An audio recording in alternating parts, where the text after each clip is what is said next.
আলাইকুম প্রত্যেক মুসলিম ভাইরা আশা করে ভালো আছেন। আমি আলহামদুলিল্লাহ ভালো আছি।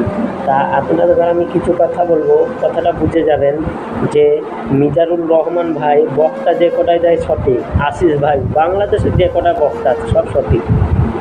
তা মিজানুর রহমান ভাই একটা বক্তা বলবে, বক্তাটা আপনারা শুনবেন মন দিয়ে, ভিডিওটা কাটবেন না, ভিডিওটা দেখতে থাকবেন।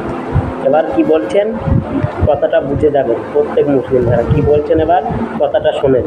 ধন্যবাদ, কথাটা শুনবেন, শুনবেন, এবার শোনেন।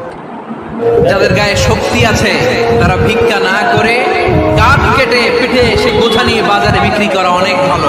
কারণ কারো কাছে যদি তুমি হাত পাতো সে দিতেও পারে, নাও দিতে পারে।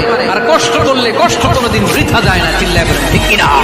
কথাটা শুনে আপনাদের কেমন ভাল লাগলো বলুন, কমেন্টে বলুন। মিজানুর রহমান ভাই যা বলে সঠিক বলে, আর গরিব মানুষদের কিছু লোক অহংকার দেখায়, তার লেগে সঠিক কথা বলে, আর কিছু লোকের ছেঁকা লাগে গিয়ে। কারণ ও সঠিক কথা বলে, সঠিক আইনে চলে, সঠিক যা বলে সঠিক, আর যা বলে সত্যি। মিজানুর রহমান কোনো মিথ্যা কথা বলে না। আপনি একটা গরিবকে তুমি হিংসা করছেন, সেটার দিকেও সঠিক বলে, যে হিংসা করতে নাই, টাকা পয়সার অহংকার করতে না, সেটাও বলে তো প্রত্যেক মুসলিম ভাইরা বলে তো। এই পর্যন্তই, ভালো থাকবেন, সুস্থ থাকবেন। আর মিজানুর রহমান ভাইয়ের ভিডিওটা কেমন হয়েছে একটু কমেন্ট জানাবেন। ধন্যবাদ।